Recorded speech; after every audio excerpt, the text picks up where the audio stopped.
Imagine being told your entire life that you're unlovable. You're Isabel Carter, 22 years old, born with a large birthmark covering half your face, a port wine stain that made people stare, children point, and potential suitors turn away in disgust. Your own mother told you when you were 12, Isabel, you need to accept reality. No one will ever love someone who looks like you. The best you can hope for is someone who tolerates your appearance for your dowry. You've spent a decade believing that.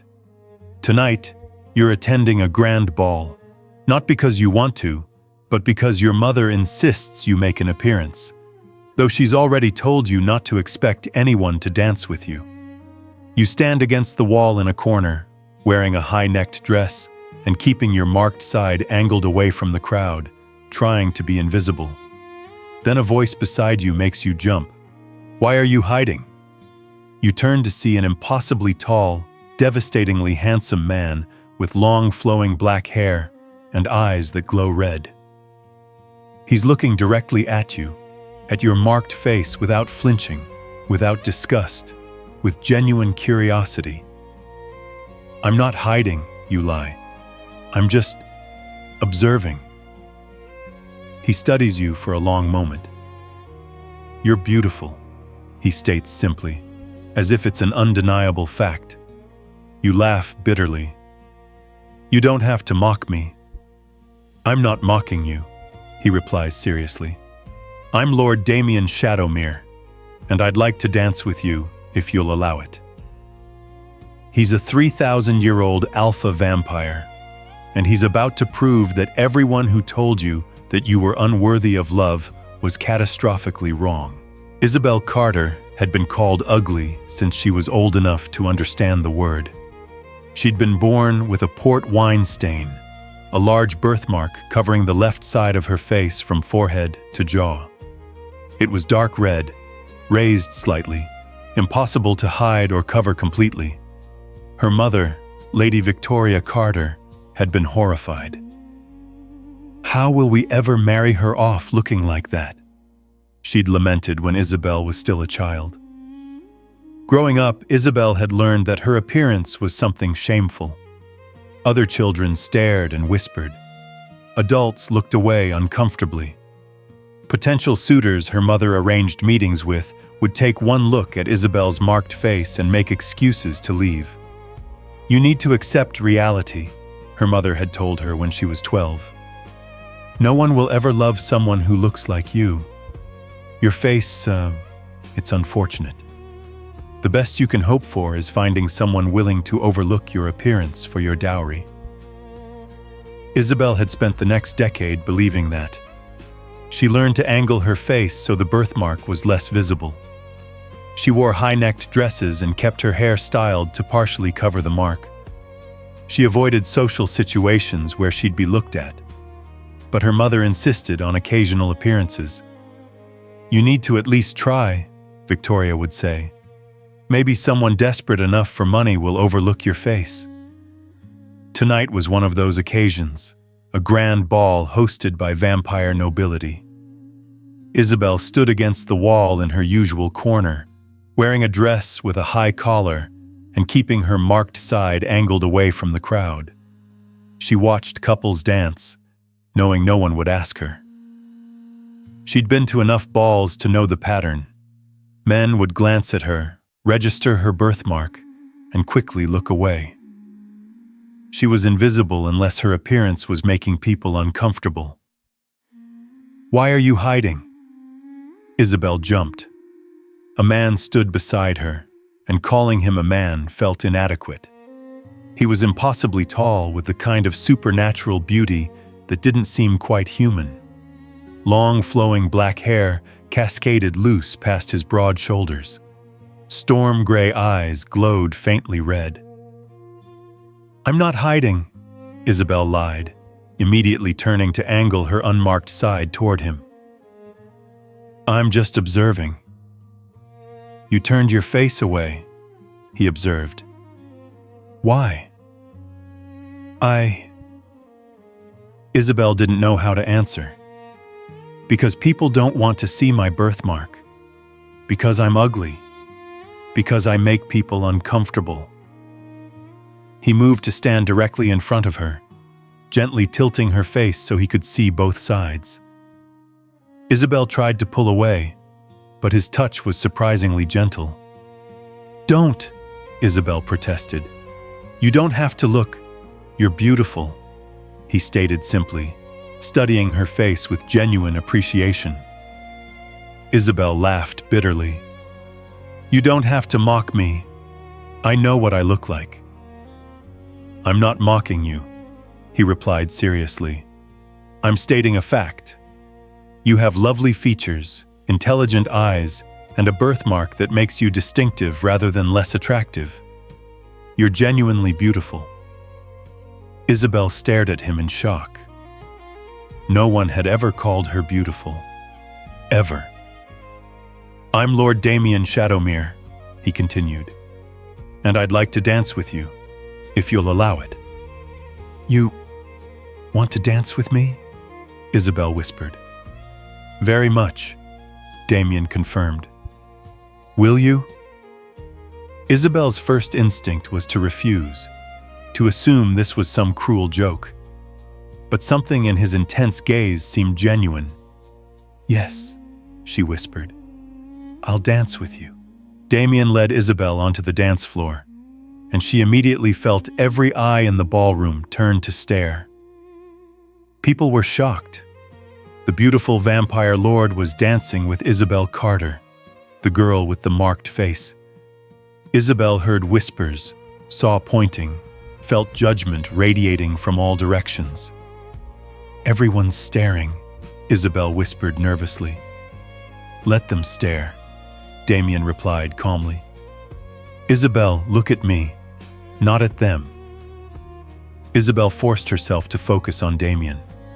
He was an excellent dancer, leading her through the waltz with supernatural grace.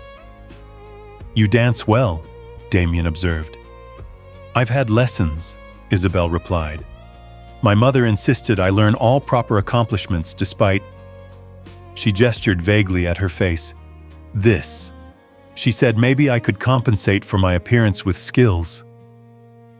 Damien's eyes flashed red with what Isabel realized was anger. Not at her, but for her. "Your mother told you that you needed to compensate for your appearance?" She was being practical, Isabel said quietly. I'm not attractive. My birthmark makes you distinctive," Damien interrupted firmly. "Isabel, who told you that you weren't beautiful?" "Everyone," Isabel replied honestly.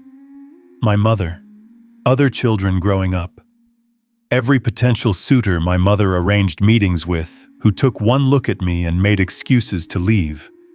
The world has been very clear about my lack of attractiveness." "The world is frequently wrong," Damien stated. "Isabel, I'm 3,000 years old. I've seen countless faces across centuries of human history. You're genuinely beautiful. Not despite your birthmark, but including it. Your features are lovely. Your eyes are intelligent and kind. Your birthmark is simply a characteristic that makes you unique." "You're the first person who's ever said that," Isabel whispered, tears forming. "Then everyone else was blind," Damien replied. "Isabel, beauty standards are arbitrary and often cruel. In some eras and cultures, birthmarks like yours were considered marks of distinction, signs of divine favor. The idea that unmarked skin is the only acceptable beauty is narrow-minded and wrong." The dance ended, but Damien didn't release her hand. "Would you like to continue dancing, or would you prefer to talk somewhere quieter?" "Somewhere quieter," Isabel admitted. Being the center of attention was overwhelming.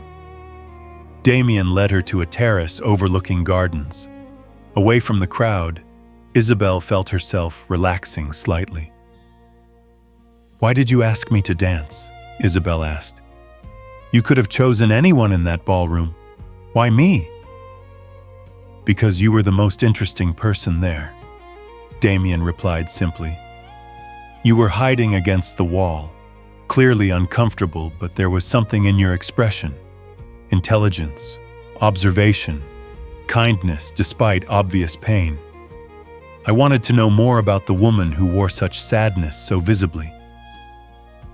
My sadness is that visible? Isabel asked. To someone paying attention, yes, Damien confirmed. Isabel, you've been told your entire life that you're unworthy of love or attraction because of your appearance. That's a lie that's been repeated so often, you've started believing it.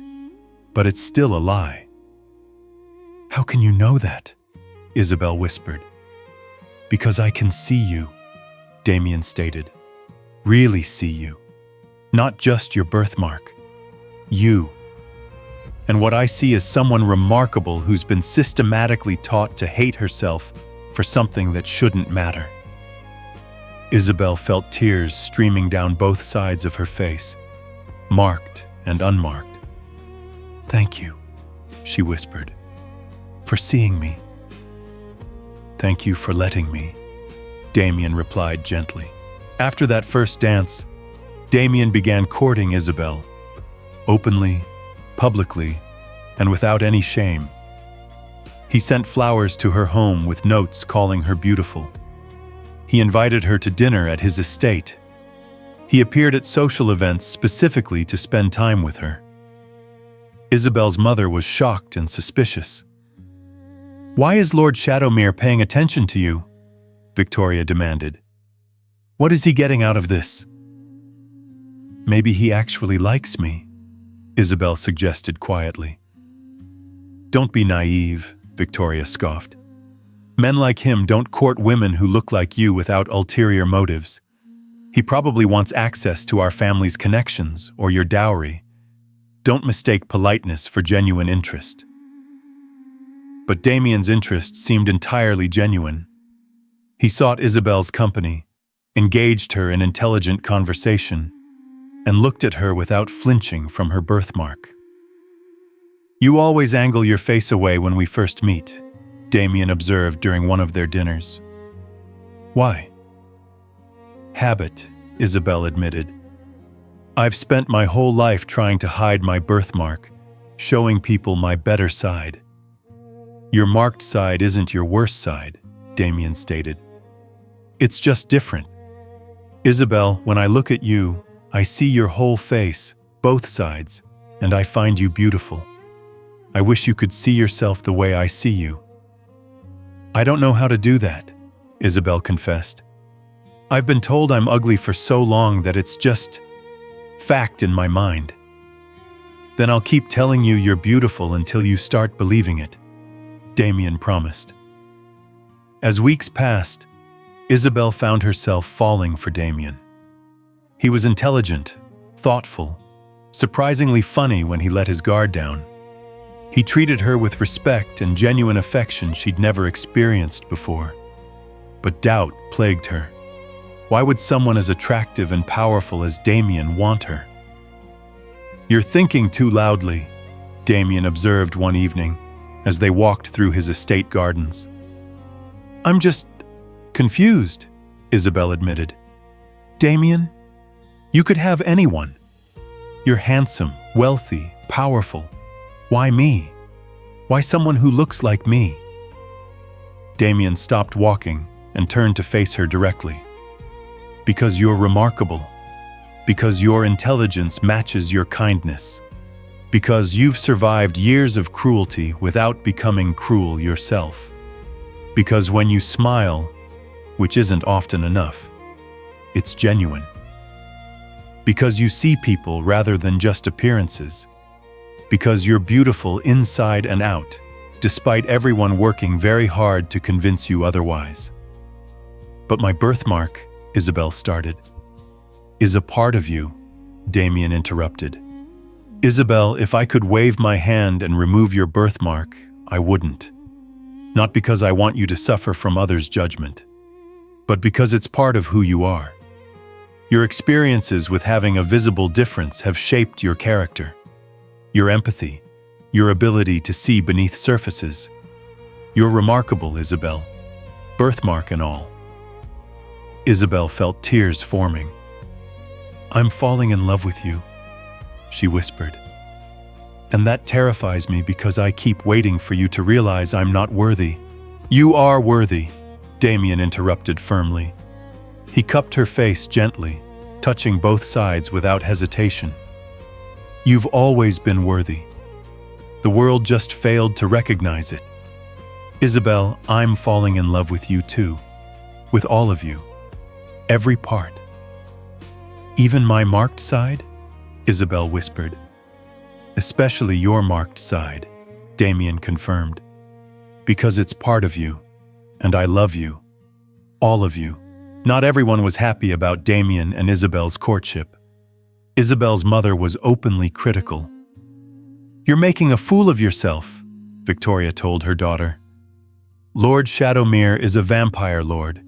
He's playing some game. No one that attractive and powerful genuinely wants someone who looks like you. He says he loves me, Isabel replied quietly. He's lying, Victoria stated flatly. Isabel, I'm your mother. I'm trying to protect you from inevitable heartbreak. Men like him don't love women like you. Accept reality. But worse than her mother's doubt was the public cruelty. At a ball they attended together, Isabel overheard conversations. I don't understand what he sees in her. That birthmark is hideous. He must have strange tastes. Or maybe he pities her. Poor Lord Shadowmere, stuck courting someone so unfortunate-looking out of some misguided kindness. Isabel tried to hide how much the comments hurt, but Damien noticed her withdrawing. What's wrong? He asked gently. People are talking, Isabel admitted. They don't understand why you're with me. They think you pity me or have ulterior motives or strange tastes that make you tolerant of my appearance. Stop, Damien interrupted firmly. Isabel, I don't care what shallow, cruel people think. I know why I'm with you. Because you're extraordinary and I love you. Their inability to see your worth says everything about their limited perspective and nothing about your actual value. But they're right that I'm not attractive, Isabel started. They're objectively wrong, Damien corrected. Isabel, you've internalized decades of cruelty. Breaking that conditioning takes time. But I need you to understand something. I'm not with you despite your birthmark. I'm not tolerating your appearance. I'm not pitying you. I'm with you because I love you, all of you, and I find you genuinely, undeniably beautiful. At another social event, a particularly cruel noblewoman approached them.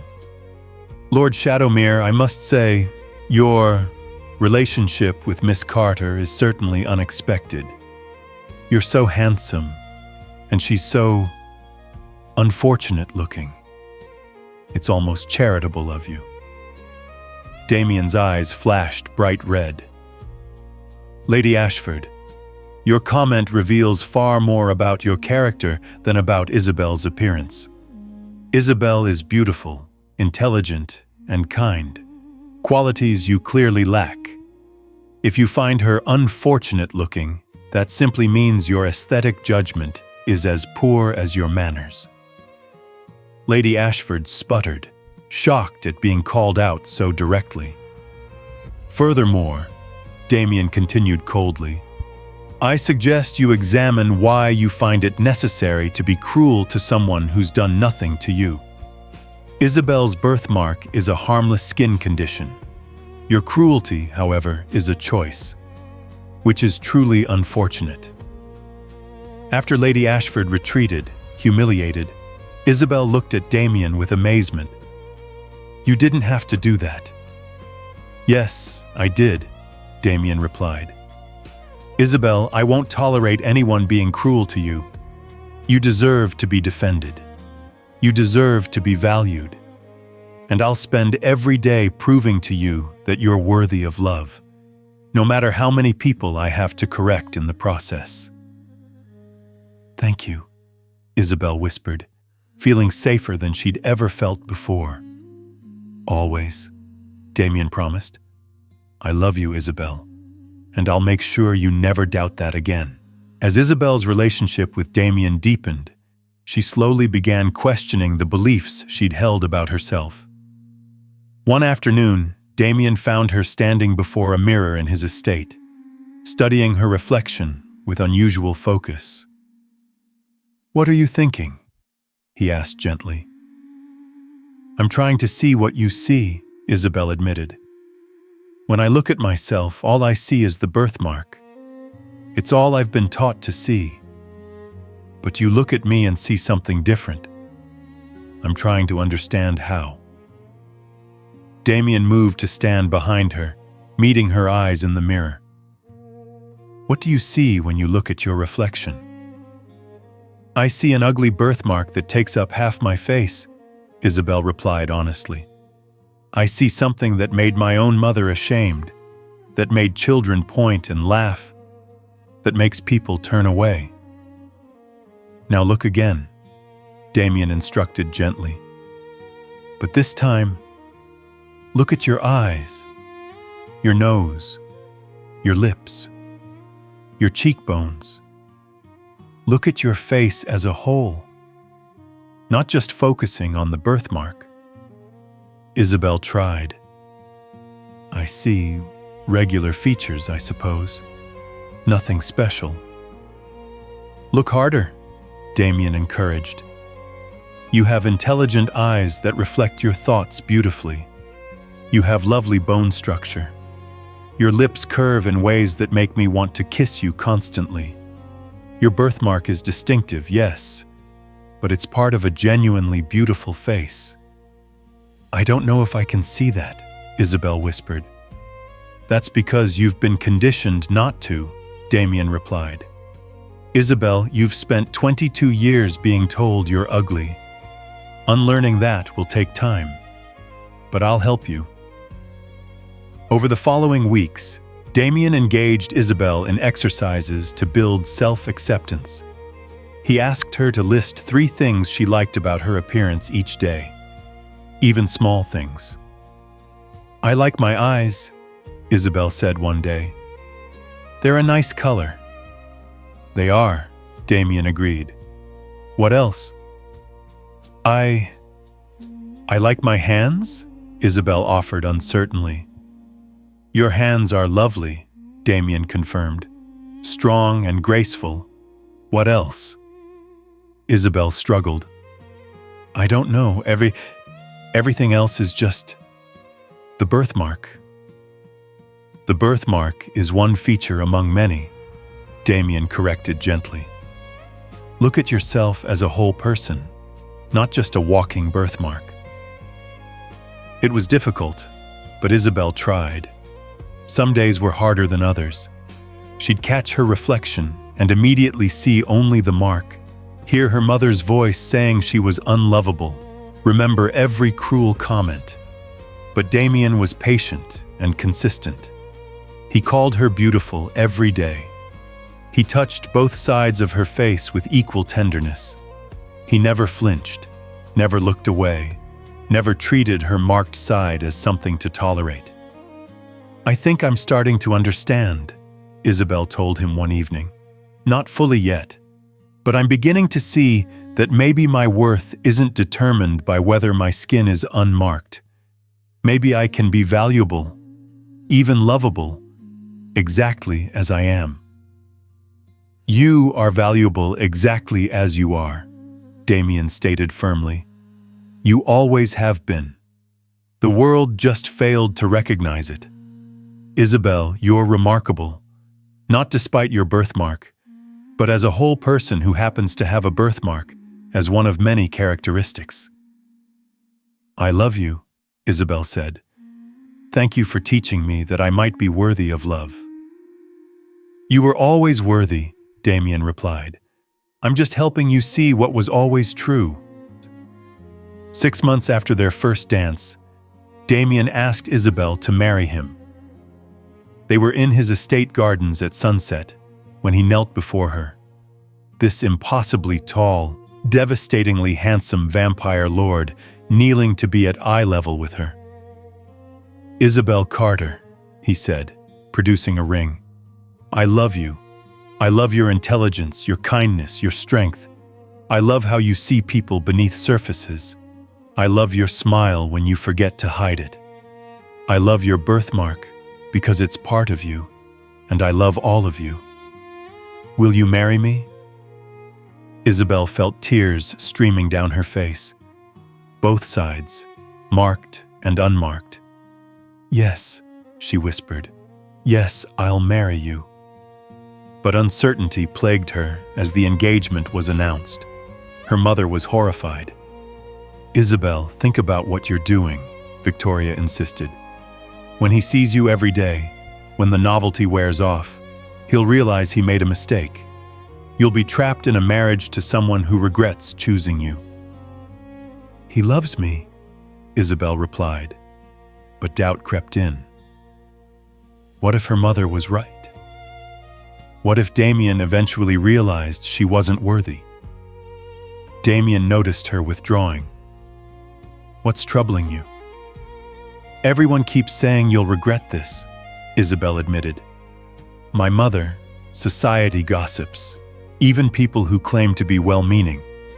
They say once the novelty wears off, you'll see that I'm not enough." Damien's eyes flashed red with fury. "Isabel, look at me." She met his intense gaze. "I am 3,000 years old," Damien stated. "I have seen empires rise and fall. I have met thousands of people across centuries. Do you honestly think I would propose marriage on a whim? That I don't know my own mind after 3 millennia of existence?" "No," Isabel admitted. "But I love you," Damien interrupted firmly. "Not as a novelty, not as charity, not as some phase I'll grow out of. I love you as a partner I want to spend eternity with. Your birthmark is not something I'm tolerating or overlooking. It's simply part of who you are, and I love who you are. Do you understand?" "I'm trying to," Isabel whispered. "It's just hard to believe someone like you could genuinely want someone like me." "Then let me prove it," Damien said. "Isabel, I want to offer you something. I'm vampire. I'm immortal. I can transform you, make you vampire too. We could have eternity together, but I won't do it unless you're absolutely certain. I need you to understand that I'm offering forever not out of pity or obligation, but because I genuinely want to spend centuries with you." Isabel stared at him in shock. "You'd offer me immortality?" "I'd offer you everything," Damien replied simply. "Isabel, you're not unworthy of love. You never were. Everyone who told you that was wrong. I'm offering you eternity because I want every possible moment with you, because you're extraordinary, because I love you. So the question is, do you believe me? Do you believe you're worthy of this?" Isabel looked at this ancient, powerful, beautiful vampire who'd chosen her, who'd defended her, who'd taught her to see her own worth. "Yes," she whispered. "I believe you, and I want forever with you." "Then you'll have it," Damien promised. "Forever, Isabel, with me as my equal, my partner, my wife, for eternity." Isabel's transformation happened 2 weeks before the wedding. She wanted to marry Damien as a vampire, as his equal in every way. "Are you certain?" Damien asked one final time. "Once transformed, there's no going back." "I'm certain," Isabel stated firmly. "I want forever with you. I want to become who I'm meant to be, not the unworthy, unlovable girl everyone said I was, but someone strong enough to believe she deserves love. Transform me, Damien." The transformation was painful. 3 days of her body dying and being reborn. When Isabel woke, everything had changed. The world was sharper, brighter. She could hear conversations rooms away. She was faster, stronger, aware in ways she'd never imagined. And she would never age, never die, never leave Damien's side. "How do you feel?" Damien asked. "Powerful," Isabel replied. Then she caught her reflection in a mirror and froze. Her birthmark was still there. Vampirism hadn't removed it, but somehow it looked different. Or maybe she was seeing it differently. "It's still there," she observed. "Did you expect it to disappear?" Damien asked gently. "Maybe hoped," Isabel admitted. "Not because I hate it anymore, but because I thought maybe as a vampire I'd be beautiful without question." "You were beautiful without question before," Damien stated firmly. "Isabel, your birthmark is part of who you are. Vampire or human, it's part of your identity. And you're beautiful, always have been." Isabel studied her reflection, her vampire self with enhanced features, and yes, still her birthmark. And for the first time in her life, she thought, maybe I am beautiful. Maybe I always was. They married a week later in a ceremony that shocked society. Isabel Carter, the girl with the marked face, marrying the powerful, handsome Lord Shadowmere. "I, Isabel Carter, soon to be Isabel Shadowmere," she said during her vows, "promise to spend eternity with you. You saw beauty in me when I couldn't see it in myself. You proved that I was worthy of love when everyone told me I wasn't. You loved all of me, unmarked and marked sides equally. I promise to spend forever proving that your faith in me was justified. I love you for eternity." "I, Damien Shadowmere," Damien replied, "promise to remind you daily that you're extraordinary. You're the woman the world called unworthy, and I knew was priceless. You're beautiful, birthmark and all, and I'll spend eternity making sure you never doubt that again. I love you, always." Isabel's mother attended the wedding, but looked uncomfortable throughout. After the ceremony, Victoria approached her daughter. "You did it," Victoria said stiffly. "You married him. I suppose I was wrong about your prospects." "You were wrong about more than my prospects," Isabel replied quietly. "You were wrong about my worth, Mother. You told me no one would ever love me. You were wrong. You told me I should accept being unlovable. You were wrong. You taught me to hate myself for something that didn't make me less worthy. You were wrong about everything." Victoria looked taken aback. "I was trying to protect you from disappointment. You were protecting yourself from having a daughter you considered imperfect," Isabel interrupted. "But Mother, I'm not imperfect. I'm just different. And I've found someone who loves me exactly as I am. That's everything." 50 years after their wedding, Isabel stood as living proof that worth isn't determined by appearance. She'd become an advocate for people with visible differences, those who'd been told they were unworthy of love or success because of birthmarks, scars, disabilities, or any characteristic society deemed imperfect. "You've helped so many people," Damien told her one evening, as they reviewed letters from individuals Isabel had counseled. "I helped them the way you helped me," Isabel replied, "by showing them they're worthy exactly as they are, that visible differences don't diminish value, that they deserve love and respect." Isabel had written books about self-acceptance and overcoming internalized shame. She ran support groups for young people with visible differences. She'd helped hundreds of people learn to see their worth.